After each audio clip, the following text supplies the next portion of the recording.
आदाब। मेरे साथ हैं शाहज़ेब जिलानी, मैं वसतुल्लाह ख़ान हूँ। मुन्नू भाई की एक कुछ लाइनें मुझे याद आ रही हैं जो हालात चल रहे हैं कि की होया है कुछ नहीं होया, की होवेगा कुछ नहीं होना, की हो सकता है कुछ ना कुछ तो होंदा ही रहता है। आगे भी नज़म है लेकिन ये है, ये मैंने क्यों पढ़ी हैं, ये इसलिए पढ़ी हैं कि जैसे वो जो अंग्रेज़ी में कहते हैं ना कि जितनी तब्दीली आती है वो उतनी ही सेम वो सिचुएशन रहती है। यस, आपके वो अंग्रेज़ी बहुत अच्छी है, इसीलिए मैंने इशारतन कह दिया था। अब जैसे पकड़ धकड़, अब जाहिर है कि ये एक न्यू नॉर्मल बन गया है, इस पे हम थोड़ी देर में आएंगे। लेकिन मुझे आज जिस खबर ने चुटकी ली वो ये थी कि सुप्रीम कोर्ट में पंजाब में इंतखाबात करवाने के बारे में जो सुप्रीम कोर्ट की डेडलाइन थी यानी 14 मई, उस पे नज़रसानी की दरख्वास्त पे जो बहस है वो हो रही है और अब उसकी अगली समाअत जो है 29 मई तक मुलतवी कर दी गई है। लेकिन आज इलेक्शन कमीशन के जो वकील हैं सजील स्वाति, उनका बेंच के साथ जो मकालमा हुआ है उसने मेरे एरियल्स खड़े कर दिए हैं।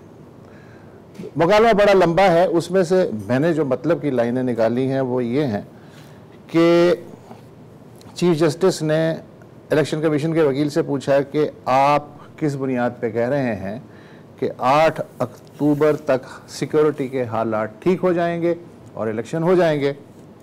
तो वकील साहब ने कहा कि इलेक्शन कमीशन का ये जो 8 अक्टूबर वाला मौक़िफ़ था ये दरअसल 22 मार्च को दिया गया था। आज इलेक्शन कमीशन क्या सोचता है ये मैं आपको इलेक्शन कमीशन से पूछ के बता सकता हूँ। 9 मई को जो वाक़यात हुए हैं उसके बाद हालात का असर नौ जायज़ा लेना होगा। चीफ जस्टिस ने पूछा कि 9 मई के वाक़यात कैसे इंतखाबी अमल पे असरअंदाज हो सकते हैं और 9 मई के वाक़यात क्या आइनी मंशा के बरखिलाफ़ आप उनकी तशरीह नहीं कर रहे हैं। इस पे वकील साहब चुप हो गए।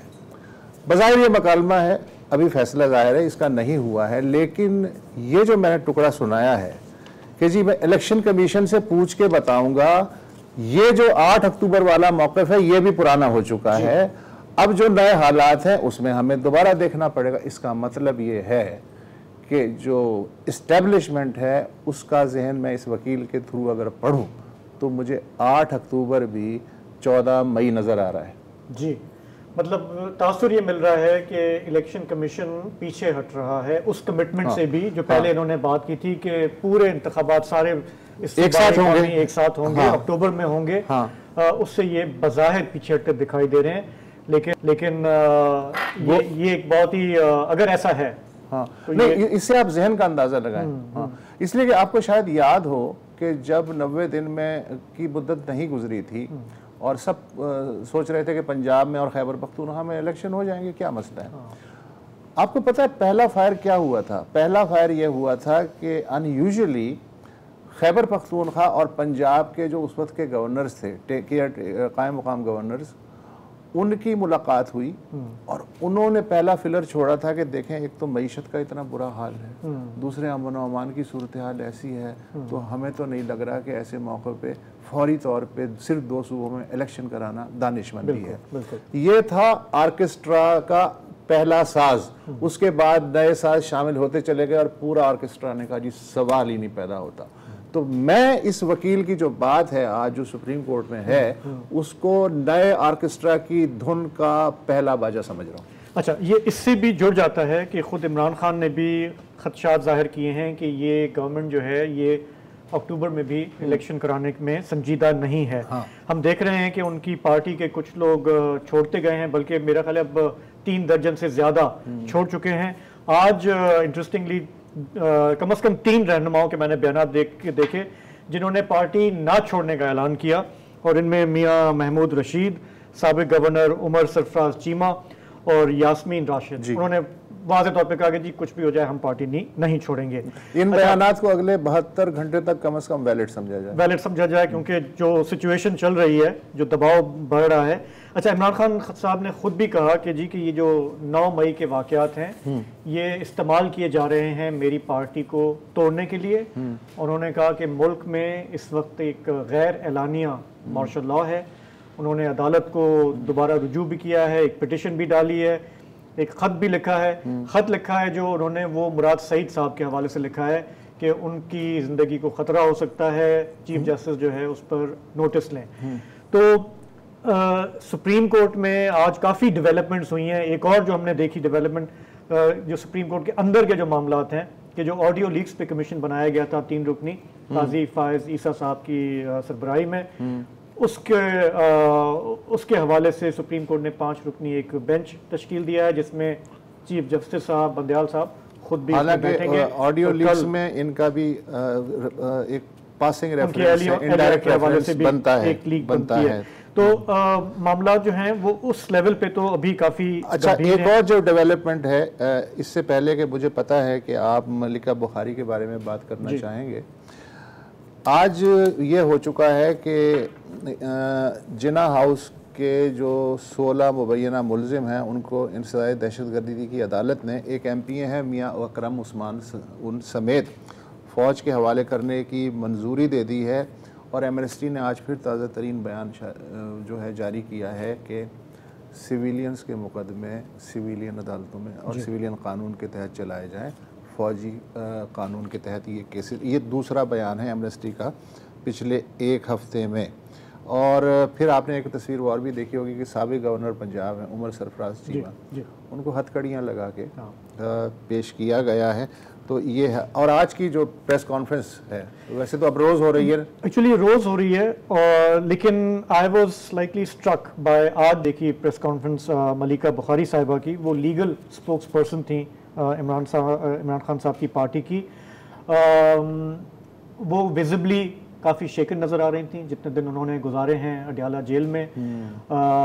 उन्होंने तकरीबन वो स्क्रिप्ट एक ही है जो ये बार बार जो प्रेस कॉन्फ्रेंसेस हो रही है ना कि 9 मई की मजम्मत करते हैं, फ़ौज है तो पाकिस्तान है तो हम हैं, पार्टी से लाताल्लुकी और सियासत से लाताल्लुकी, और अक्सर और बेशतर सेहत और फैमिली को जवाज़ बना और मुझ पर कोई दबाव नहीं। और तो ये भी उनसे पूछा गया आज की प्रेस कॉन्फ्रेंस में कि क्या आप ये सब किसी दबाव के तहत कर रही हैं।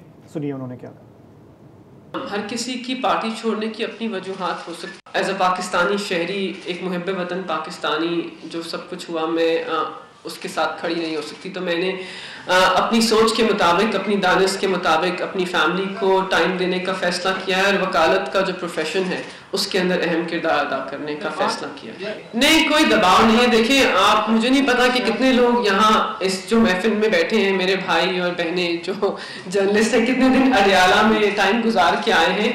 अगर आपने कभी अडियाला जेल के अंदर एक दिन गुजारा हो मई की गर्मी में तो ज़रा मुश्किलात। अच्छा मुझे साहब, मैंने जब ये देखा ना तो मुझे वाकई बहुत हमदर्दी महसूस हुई जो लोग इससे गुजर रहे हैं, जिस दबाव से गुजर रहे हैं। इनकी जो गिरफ्तारी है और बाकी जो अरकान है उनकी गिरफ्तारी और प्रेस कॉन्फ्रेंस में मुझे थोड़ा सा फ़र्क ये लगा कि एक तो ये बाई प्रोफेशन वकील हैं, दूसरे आज मैं मारिया मेमन जो जर्नलिस्ट हैं उनका एक ट्वीट पढ़ रहा था। उन्होंने कहा जी कि ये जो मलिका बुखारी हैं इन्होंने एंटी रेप बिल पार्लियामेंट से मंजूर करवाने में और उसका मसवदा तैयार करने में दिन रात एक कर दिया था। तो आज जब इन्होंने ये प्रेस कॉन्फ्रेंस की तो उसके बाद उन्हें, मारिया मेमन को ये फील हुआ कि जैसे पाकिस्तान की जो ख़वातीन हैं वो एक ख़ातून सियासतदान इत्तेहादी से आर्जी तौर पे महरूम हो गई हैं। तो नहीं, इनका काम जो है वो अच्छा था। मैं कहना ये चाह रहा था कि PTI में जो रहनुमा हैं हालिया बरसों में जब वो गवर्नमेंट में थे उसके बाद भी हमने उनको देखा कि वो बहुत इश्तियाल अंगेजी करते थे, गलत ज़बान इस्तेमाल करते थे, करते थे। उनमें और इनमें फ़र्क है। क्योंकि ये अपने काम से काम इन्होंने रखा फॉर द मोस्ट पार्ट, लेकिन ये बिल्कुल साफ नज़र आ रहा है। वो हालांकि उन्होंने बार बार कहा कि मैं किसी दबाव के तहत नहीं कर रही, लेकिन ये बिल्कुल साफ नज़र आ रहा है कि ये C क्लास, अडियाला जेल, ये गर्मी, ये सोच के बहुत सारे लोग पीटीआई में शायद नहीं गए थे कि हमें ये भुगतना पड़ेगा और अब ये काफ़ी भारी पड़ रहा है। तो मेरा ख्याल है कि हम प्रोग्राम में भी शामिल करते हैं, हमारे साथ मजहर अब्बास साहब शामिल हो रहे हैं। जर्नलिस्ट, जी, सीजन्ड जर्नलिस्ट जैसे वो सब कह रहे हैं। मजहर साहब, मैं आपसे पहला सवाल मैं करता हूं, फिर वसत भी करेंगे। मैं ये सोच रहा हूं पिछले चंद दिनों से ये रोज हम जो देख रहे हैं ये कहां तक चलेगा, ये कहां तक चलेगा। लेकिन एक चीज जो मुझे काफी बार बार बॉदर कर रही है वो ये कि जो गवर्नमेंट के लोग भी हैं वो जब ये कह रहे हैं कि जी ये रेड लाइन क्रॉस हो गई, ये 9 मई नाकाबिले बर्दाश्त है, तो बार बार वो ये कहते हैं कि रियासत पे हमला हुआ है। और मैं ये कल भी मैं ये बात कर रहा था कि जब पार्लियामेंट पे होता है, सहाफ़ी पे होता है, दीगर डेमोक्रेटिक इंस्टीट्यूशंस में होता है या सिविल इदारों पे होता है, उसको हम कभी भी ये नहीं कहते कि ये रियासत पे हमला है। सिर्फ जब फौजी तनसीबात पे होता है तो ये एक्सपेक्ट किया जाता है कि अब आप बाकी सब चीज़ें छोड़ दें और अब रेड लाइन क्रॉस हुई है। ये इसको हम कैसे स्क्वायर करेंगे, क्योंकि क्या मुल्क जो है वो सिर्फ फौज से चलता है? देखिए, अभी इस वक्त जो कुछ हो रहा है उसको अगर आप सिविलियन मार्शल लॉ नहीं कहें तो कम से कम सेमी मार्शल लॉ तो नजर आ रहा है। उसकी वजह यह है कि आपने चाहे वो माजरत के साथ सुप्रीम कोर्ट हो, पार्लियामेंट हो, गवर्नमेंट्स हो, अपोजिशन हो, कॉन्स्टिट्यूशन ऑफ पाकिस्तान को तो साइड में रख दिया गया है। अगर कॉन्स्टिट्यूशन ऑफ पाकिस्तान को साइड में नहीं रखा जाता तो 90 डेज में अगर इलेक्शन जिसने नहीं कराए उसके खिलाफ कार्रवाई होनी चाहिए थी। नहीं हुई कार्रवाई, अगर मगर से काम लिया जा रहा है, इसको कभी रिस्ट्रेन शो कर रही है। भाई कॉन्स्टिट्यूशन की वायलेशन हो रही है तो इसमें रिस्ट्रेन क्या चीज है? जिसने वायलेशन की है उसके खिलाफ आप कार्रवाई करें। अब ये 14 मई पे स्ट्रिक्ट पोजीशन ली गई, 14 मई गुजर गया, अब ये कहा जा रहा है भाई 8 अक्टूबर को इलेक्शन होंगे, इतना ही बता दें, वो भी नहीं बताया जा रहा और उस पर भी कुछ नहीं हो रहा। तो ये जो सूरत हाल है ये इंतहाई तशवीशनाक है। 9 मई का वाकया हुआ, बहुत अफसोसनाक वाकया था, काबिल मजम्मत वाकया था, लेकिन क्या ये लोग जो पीटीआई छोड़ रहे हैं ये 9 मई के वाकयात की वजह से छोड़ रहे हैं, अपनी ख्वाहिशात की वजह से छोड़ रहे हैं, या ये दबाव में हैं? हमें ये नजर आता है कि सिंध में जिन लोगों ने पीटीआई छोड़ी है उनके किसी के प्रोजेक्ट को डिमोलिश कर दिया गया, किसी के रेस्टोरेंट को डिमोलिश कर दिया गया। तो ये जो सूरत हाल है ये बिल्कुल भी जो है वो काबिल कबूल नहीं होनी चाहिए किसी भी सियासी लीडर के लिए। अगर आपके ऐसे पॉलिटिशियन जिनसे आप इख्तिलाफ कर सकते हैं, श्री मज़ारी ने क्या अपनी ख्वाहिश पर सियासत छोड़ी है? क्या लोग जो सियासत छोड़ रहे हैं अपनी ख्वाहिश पे छोड़ रहे हैं? तो फिर मुझे बताएं कि और मिलिट्री कोर्ट्स बन रही हैं। मुस्लिम लीग नून का वतीरा ये रहा है कि मुस्लिम लीग नून की हुकूमत में तीसरी मरतबा मिलिट्री कोर्ट्स बनाई जा रही हैं। 98 में सिंध में मिलिट्री कोर्ट्स बनाई गई जब गवर्नर राज लगा, फिर 2014 में जब एपीएस हुआ तो मिलिट्री कोर्ट्स बनी, और अब मिलिट्री कोर्ट। सवाल ये है कि हमने अपना क्रिमिनल जस्टिस सिस्टम ऐसा क्यों नहीं बनाया कि एक नॉर्मल मजहर साहब, मैं ये भी देखना चाह, आज हमने देखा कि यौम तकरीम शुहदा भी मनाया गया, वहाँ पे आर्मी चीफ भी थे और साबिक आर्मी चीफ जनरल बाजवा भी वहाँ पे मौजूद थे, शोल्डर टू शोल्डर।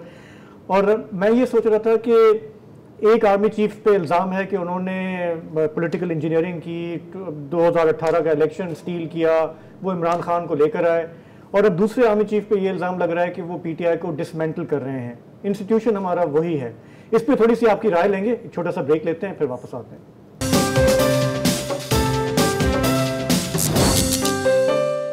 जी, तो हम बात कर रहे हैं हमारे जो सियासी हालात हैं। हमारे साथ मजहर अब्बास साहब हैं।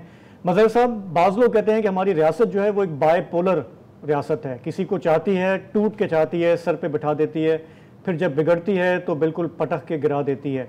इस वक्त जो कुछ हो रहा है पीटीआई के साथ, उसकी क़यादत के साथ, आप इसको इस हवाले से अगर हम देखें तो आप क्या कहेंगे, क्या हो रहा है ये?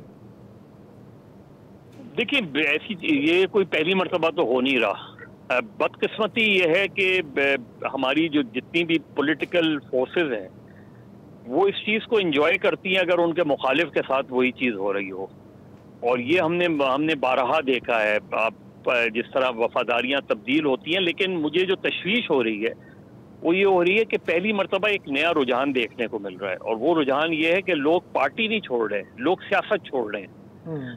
और इसमें जो आगे चल के नुकसान हो सकता है, फर्ज करें आपने पीटीआई को बिल्कुल कॉर्नर कर दिया, फर्ज करें पीटीआई को बैन करते हैं, नहीं करते हैं, बास पार्टीज ऐसी भी इस मुल्क में काम कर रही हैं जो ऑफिशियली बैन नहीं है लेकिन वो एक्टिविटी नहीं कर सकती। एमक्यूएम की मिसाल मौजूद है, एमक्यूएम लंदन की मिसाल मौजूद है, उसको ऑफिशियली डिफंक्ट पार्टी नहीं डिक्लेयर हुआ, लेकिन वो सवाल नहीं पैदा होता कि वो कोई एक्टिविटी कर सके। वही अगर आप पीटीआई के साथ करना चाह रहे हैं, बुनियादी तौर पे पब्लिक स्पेस कम होता जा रहा है और हम पब्लिक स्पेस किसी ऐसी गैर सियासी कुव्वतों को देते जा रहे हैं और ये पॉलिटिकल फोर्सेस इसकी जिम्मेदार हैं।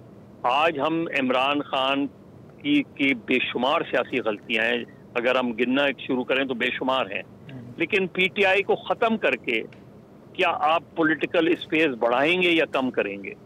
लोग इमरान खान के जो सपोर्टर्स हैं उनकी पार्टी को आप बिल्कुल तितर बितर कर दें, जो उसका वोटर है वो इमरान खान फील्ड में नहीं होगा। इमरान खान अगर नहीं करेगा तो शायद वो वोटर नहीं निकले, क्योंकि वो 2013 से पहले तो उसने कभी वोट ही नहीं दिया था उसके वोटर ने। तो अगर वो वोट नहीं निकलेगा तो किसका नुकसान? मसलन नहीं, देखो बात सुनो, ये एमक्यूएम वाली जो आपने कहा, एमक्यूएम का जो तजर्बा था 2015 का, वो हम सब ने देखा कि किस तरह पार्टी डिसमेंटल हुई। इस बात की क्या जो रूलिंग अशराफिया है उसे कब परवाह रही है कि वोटर के साथ क्या होता है, वोटर बाहर निकलता है या वोटर नहीं निकलता? आपने और हमने सब देखा, अयूब खान ने जो बुनियादी जमहूरियत का मॉडल अपनाया था उसमें आम आदमी माइनस हो गया, क्या फर्क पड़ा? उसके बाद जो वाहिद इलेक्शन हुआ है 70 का, उसमें आम आदमी को मौका मिला और जो फैसले हुए फिर यह तय हुआ कि किसी को इस तरह के इख्तियारात नहीं मिलने चाहिए जितने जुल्फ़िकार अली भुट्टो को दिए, वरना प्रॉब्लम पैदा हो सकता है। पूरे 10 साल जो ज़ियाउल हक के थे उसमें डेमोक्रेसी को जिस खूबसूरती से मैनेज किया गया और उसमें मस्बत नताइज की जो इस्तिलाह है, जो आज हम कह रहे हैं ना लेवल प्लेइंग फील्ड, ये मस्बत नताइज की जो टर्म थी 40 साल पहले की, उसका बच्चा है ये। तो हमने मस्बत नताइज की बुनियाद पे वो जमातें उभरती देखी जिन्हें हम जो है मुस्लिम लीग आज समझते हैं या दूसरी जमातें समझते हैं। मुस्लिम लीग काफ का तजर्बा आपने देख लिया, क्या बेचता है आम आदमी का वोटर, क्या फर्क पड़ जाएगा? नहीं वसत, मसला ये नहीं है, मसला ये है कि ये हो किसकी गवर्नमेंट में रहा है। ये वो जो आपने मिसालें दी वो जनरल ज़ियाउल हक का दौर था, वो जो मिसालें दी अयूब खान का दौर था, तो दोनों मार्शल्ला थे ना। हाँ। यहाँ तो मार्शल्ला नहीं है ना ऑफिशियली, यहाँ तो एक सिविलियन गवर्नमेंट है ना, एक पार्लियामेंट है। 21वीं सदी में मजहर अब्बास ऐसा ही मार्शल्ला होता है यार, 20वीं सदी में नहीं। मैं आपसे एक वैसे बात कह रहा हूँ कि हम बज़ाहिर तो एक पार्लियामेंट है ना, बज़ाहिर तो बड़ी वो पार्टियां बैठी हुई हैं पार्लियामेंट में जिन्होंने, इमरान खान ने तो कोई जेल नहीं काटी जो उन्होंने काटी है। हाँ। यानी अगर उनके अंदर ये रियलाइजेशन नहीं आ रही कि हम सिस्टम को मजबूत कर रहे हैं कि कमजोर कर रहे हैं, ये लोग सिस्टम को कमजोर कर रहे हैं। अगर आपने तहरीक इंसाफ को उठा के बाहर फेंक दिया, वो जरूर है कि आप ये बात ठीक है कि अवाम मैटर कितना करते हैं, लेकिन हम एक पॉलिटिकल कल्चर को आज मिलिट्री कोर्ट्स आप बना रहे हैं, कल ये मिलिट्री कोर्ट्स आपके लिए बनाई जाएंगी। हाँ। आज आप कॉन्स्टिट्यूशन को डिग्रेड कर रहे हैं, आज आप 90 रोज में इलेक्शन नहीं करा रहे। ऐसा तो होता रहा है ना, ये सब कुछ होता रहा है जिसकी आप मिसालें दे रहे हैं। तो कौन सा नया हुआ? तो हम सिस्टम को इम्प्रूव नहीं कर रहे ना। तो सरकार सिस्टम ही ऐसा बनाया गया है कि जो उसको इम्प्रूव करेगा वो इस सिस्टम में मिसफिट है। सिस्टम ही इस तरह डिजाइन किया गया है। नहीं तो फिर हम 1973 कॉन्स्टिट्यूशन को बाइज्जत बरी कर दें ना, बाइज्जत दफना दें 73 के कॉन्स्टिट्यूशन को। देखिए अभी आपने आज सुबह जो ऑप्टिक्स नजर आई, वो ऑप्टिक्स आपको क्या पैगाम दे रही है? कि वो ऑप्टिक्स ये पैगाम दे रही है कि कोई अगर इस मुल्क के आइन को तोड़कर इख्तिदार पर कब्जा कर ले, उसके बाद वो गद्दारी का मुर्तकिब भले हो, लेकिन अगर उसका इंतकाल होता है तो उसको पूरे कौमी एजाज के साथ दफनाया जाता है। जो इस मुल्क का आइन बनाता है उसकी फैमिली को उसका चेहरा भी नसीब नहीं होता। ये फर्क है, ये फर्क दिखाया जा रहा है। यानी जिसपे इतने सीरियस चार्जेस, अगर आप आज उनको नहीं दिखाते साबिक चीफ को, अगर उनको ये कह दिया जाता है उस तकरीब में, तो कोई ऐसा नहीं, क्योंकि जो लोगों के अंदर चीजें रजिस्टर्ड हो रही हैं, उससे हम वो सर्व नहीं कर रहे, उससे हम कौमी यकजहती पैदा नहीं कर रहे, हम उसमें सवालात उठवा रहे हैं कि भाई ये तो इन पर तो इल्जाम है, इन पे तो नवाज शरीफ ने भी इल्जाम लगाया था, इन पे तो इमरान खान ने भी इल्जाम लगाया था, इन पे तो बड़े सीरियस एलिगेशंस हैं, आज हम उनको उस तरीके से पेश कर रहे हैं। तो मेरा ख्याल है हम अगर कौमी यकजहती के नाम पर हम कौमी यकजहती बना नहीं रहे, हम बिखर रहे हैं। अच्छा मजहर आप साथ रहिए, इसलिए कि मुझे आपसे पीपल्स पार्टी के मौजूदा किरदार पे भी थोड़ी सी बात करनी है, एक वक्फा ले लेते हैं।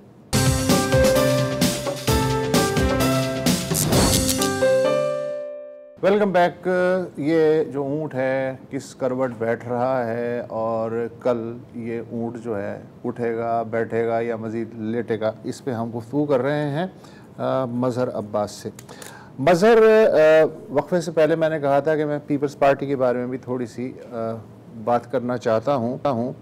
वाहिद पार्टी है जो मौजूदा ज़िंदा पार्टियाँ हैं उनमें जिसके कारकुनों ने सबसे ज़्यादा सख्तियाँ झेली, और एक स्टेज तो ऐसा था कि आपको पता है सज़ाए मौत, कोड़े, शाही किला, क्या क्या नहीं गुजरा इन पे, और किस तरह इनको अर्जुल्फ़कार के दहशतगर्दों से जोड़ के पूरी पार्टी के साथ जो किया गया। उस ज़माने में और आप यूनिवर्सिटी में थे। उसके बाद मुझे लगता है कि इतनी मार खाने के बाद प्रैग्मेटिक अप्रोच जिसे कहते हैं, अमलियत पसंदी, उसके तकाज़े जो हैं वो नज़रियाती और आइडियलिज़म के तकाज़ों पे गालिब आते चले गए, और उन्होंने फ़ैसला किया कि यार हम अकेले नहीं लड़ सकते, लिहाजा तूफ़ान के सामने खड़ा होने की बजाय पटरा पकड़ के साइड से निकल लेते हैं। पॉलिसी में थोड़ा चेंज आया। आज पीपल्स पार्टी कोएलिशन गवर्नमेंट का हिस्सा है। हमें मालूम है कि इन्होंने कहा है कि किसी पार्टी को बैन नहीं होना चाहिए, बिलावल भुट्टो का बयान है। हमें मालूम है कि बिलावल भुट्टो ने आज ये भी कहा है कि जी फ़ौजी अदालतों के सिलसिले में कोई आइनी तरमीम नहीं हो रही, नई कानून साजी नहीं हो रही, जो मौजूदा सेटअप है उसी में से काम लिया जाएगा। कुछ लोग कहते हैं कि पीपल्स पार्टी जो है वो भी अब इसी ग्रुप में शामिल हो गई है, जो कहते हैं जी ठीक है जो आप कहते हैं हम करने को तैयार हैं। लेकिन कुछ लोग कहते हैं कि पीपल्स पार्टी की मौजूदा कोएलिशन में मौजूदगी जो है, वो जो इक़दामात, जो कहर है रियासत का, उसको न्यूट्रलाइज करने या उसकी शिद्दत को ज़रा सा कम करने में थोड़ी सी मददगार साबित हो रही है। अगर ये पीपल्स पार्टी भी इस कोएलिशन में ना होती तो पता नहीं क्या हालात होते। आपका नज़रिया क्या है? देखिए वसत, पीपल्स पार्टी बुनियादी तौर पे अब मुमकिनात की सियासत कर रही है, नजरियात की नहीं कर रही, कि पॉलिटिक्स ऑफ पॉसिबिलिटीज वाली पॉलिटिक्स कर रही है। देखिए बहुत चार्टर ऑफ डेमोक्रेसी 2006 में जो हुआ था वो बड़ा टर्निंग पॉइंट था, और अगर चार्टर ऑफ डेमोक्रेसी रहता और वो सस्टेन करता तो बहुत बड़ी तब्दीली थी। और वो आपको याद है कि जब चार्टर ऑफ डेमोक्रेसी साइन हुआ था तो साइन होने से पहले बेनज़ीर भुट्टो और नवाज शरीफ दोनों ने ये एतराफ़ किया था कि हमसे सियासी गलतियां हुई, हम एक दूसरे के खिलाफ इस्तेमाल हुए। लेकिन बदकिस्मती से उसके बाद फिर इलेक्शन के नाम पर कि जी इलेक्शन कराना ज़रूरी है और मुशर्रफ को इस तरह नहीं हटाया जा सकता, वो मेरा ख्याल है मुशर्रफ के साथ जो एकॉर्ड हुआ और वो उसमें कहते हैं कि अमेरिकन का इन्वॉल्वमेंट था, उससे बहुत ज़्यादा नुकसान इस लिहाज से हुआ कि उसके बाद ये ज़रूर है कि बेनज़ीर ने मुशर्रफ की और अमेरिकन की ये बात नहीं मानी कि वो इलेक्शन से पहले पाकिस्तान ना जाएं। वो इलेक्शन नहीं, ये हिस्ट्री तो मजहर जाहिर है कि हम सब जानते हैं। मैं वो सब सिर्फ ये बता रहा हूँ कि इस वक्त जो सूरत हाल है, इस वक्त पीपल्स पार्टी ने 2008 के बाद भी जो मुस्लिम लीग नून से उनकी एक कन्फ्रंटेशन बढ़ी, उससे नुकसान हुआ, और उसके बाद उन्होंने PMLQ के साथ बात करने की कोशिश की और डिप्टी प्राइम मिनिस्टर भी बताया परवेज़ इलाही।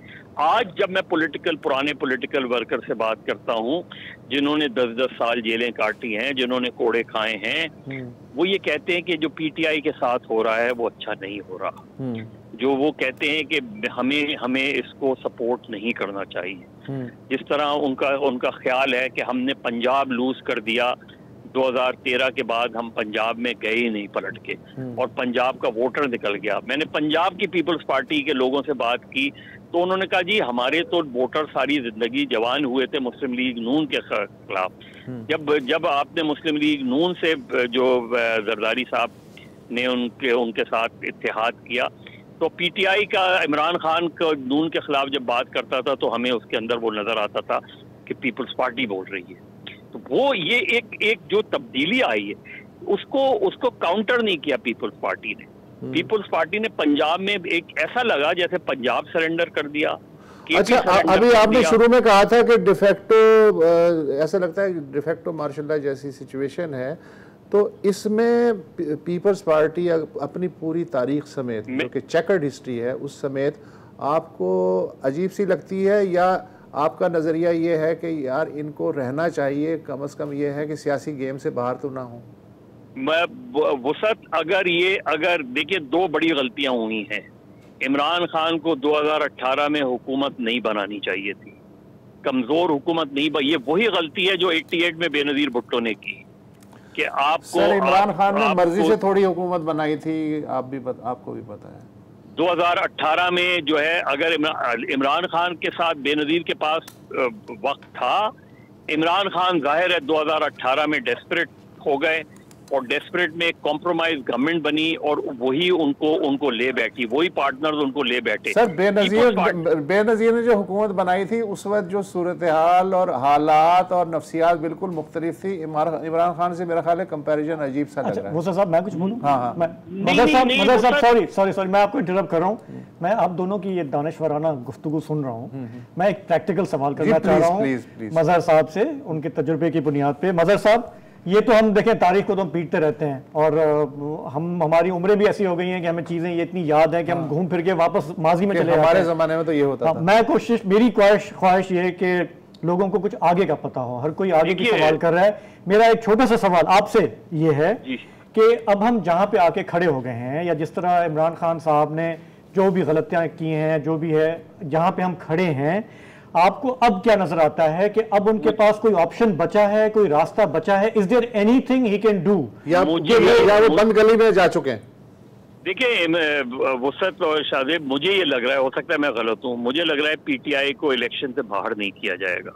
ठीक है, मुझे नहीं लगता इमरान खान को इलेक्शन से बाहर किया जाएगा, कट टू साइज किया जाएगा। इमरान खान होंगे या नहीं होंगे इलेक्शन में? मैं समझता हूं क्योंकि इमरान खान के बगैर पीटीआई नहीं होगी, और अगर इमरान खान के बगैर पीटीआई नहीं हुई तो वो इलेक्शन कोई भी नहीं मानेगा। अल्ताफ हुसैन के बगैर मजहर साहब एमक्यूएम जैसी तहसीब भी है, धड़ों वाली, ये वो आखिर वो कट टू साइज होकर वो चल रही है। सर कहाँ चल रही है? आप ये देखें ना, लोकल बॉडीज इलेक्शन जो जिसकी एमक्यूएम की सारी एमक्यूएम लोकल बॉडीज इलेक्शन में इसी तरह की एमक्यूएम तो चाहिए थी सर। वही तो पीपल्स पार्टी को 17 सीटें दे के बैठाया गया था ना। जी 97 में 17 सीटें लेके बैठी थी ना। तो अगर हम इसी तरह अगर कुछ पीटीआई के साथ हुआ, क्या उन इलेक्शंस की क्रेडिबिलिटी बनेगी? वही सिलसिला चलता रहेगा, वही पुराना स्क्रिप्ट चलता रहेगा, जो तब्दीली का फिल्म का स्क्रिप्ट तब्दील हो जाएगा। इससे ज्यादा तो कुछ नहीं होगा। एक इमरान खान को असेंबली में सीट भी मिल जाएंगी, शायद ज्यादा सीटें भी मिल जाए उनको, लेकिन वो हुकूमत बनाने की पोजीशन में शायद ना लाए जाए। मेरा एक और सवाल आपसे, अभी जैसे हमने आज के प्रोग्राम की शुरुआत की तो हल्के फुल्के ये इशारे मिल रहे हैं कि शायद अब अक्टूबर में भी इलेक्शन ना हो। आज सुप्रीम कोर्ट में इलेक्शन कमीशन के वकील ने इस तरह की कोई बात की है कि हमें सूरत हाल को देखना है। 9 मई ने काफी कुछ बदल दिया। अब आपका क्या तजिया कह रहा है कि ये इलेक्शन कराएंगे, या जिस तरफ मुल्क जा रहा है, जो हमने देखा है पिछले 2 हफ्तों में जो कुछ हुआ है, कि अब उस पर भी सवालिया निशान लग गया है? मेरा ख्याल है इलेक्शन मुझे इस साल तो होते नहीं नजर आ रहे। ना करें यार। इसलिए नहीं होते नजर आ रहे क्योंकि देखें, पीटीआई को आप जितना भी तोड़ दें, as long as Imran Khan की प्रेजेंस मौजूद है, उसकी प्रेजेंस में इलेक्शंस जो है, और बगैर किसी उसके जो मैंने वो किया सिनेरियो सामने रखा मेरे ख्याल में उसके बगैर नहीं, तो आपके ख्याल में ये जो कट टू साइज प्रोजेक्ट है फिर कब तक मुकम्मल हो जाएगा? अभी आपने कहा ना कि जरूरी है कि पीटीआई भी वो देखे ना, कट टू साइज वाले कौन गए हैं? कट टू साइज वाले वो गए हैं जो आए थे, चंद एक को छोड़ के। ज्यादातर तो वो है ना जो क्यू से आ गए, नून से आ गए, पीपल्स पार्टी से आ गए, असेंबल्ड गाड़ी थी। वो तो उनका जो कमिटेड वर्कर है वो तो अपनी जगह खड़ा है आज तक। तो अगर वो पूरी, इसका मतलब ये है कि इमरान खान 10 लोगों की एक नई सेंट्रल कमेटी बना देंगे, फिर आप पीटीआई को कहाँ रखेंगे? उसका कैंडिडेट्स को आप कैसे डिस्क्वालीफाई करेंगे? आप किस हद तक वो करेंगे? तो उसके लिए मेरा ख्याल है एक जवाब पेश करने, जो फर्क हमें नजर आ रहा है आज की सियासत और मादी की सियासत में। आज की सियासत में का मादी के मुकाबले में फर्क ये है कि पहले हमेशा एस्टेब्लिशमेंट और जुडिशरी एक पेज पर होती थी, इस मर्तबा एक पेज पे नहीं नजर आ रही, और यही फर्क जो है एस्टेब्लिशमेंट को मुश्किलात में डाले हुए। अच्छा, मैं ही सोच रहा था कि पार्टी कट टू साइज हो ना हो, रिजल्ट्स तो मैनेज हो सकते हैं। बहुत रिजल्ट्स ही मैनेज होते हैं। इलेक्शन के दिन थोड़ी धांधली होती है, पोलिंग में थोड़ी वो होता है। उससे पहले जो इलेक्शन मैनेज होते हैं वो दोबारा मैनेज हो जाएंगे। तो मगर आपकी डिप्रेसिंग बातों के लिए बहुत नहीं यार, हकीकत पसंद ही है, नाराज नहीं करें, कल फिर आपकी जरूरत पड़ेगी यार। आपने बहुत अच्छी गुफ्तगू की है। तो फिलहाल यहाँ पे एक ब्रेक लेते हैं, वापस आते हैं तो बात करते हैं कि मकबूजा कश्मीर में भारत ने एक इजलास किया, उससे उसको क्या हासिल हुआ, इस पर बात करेंगे।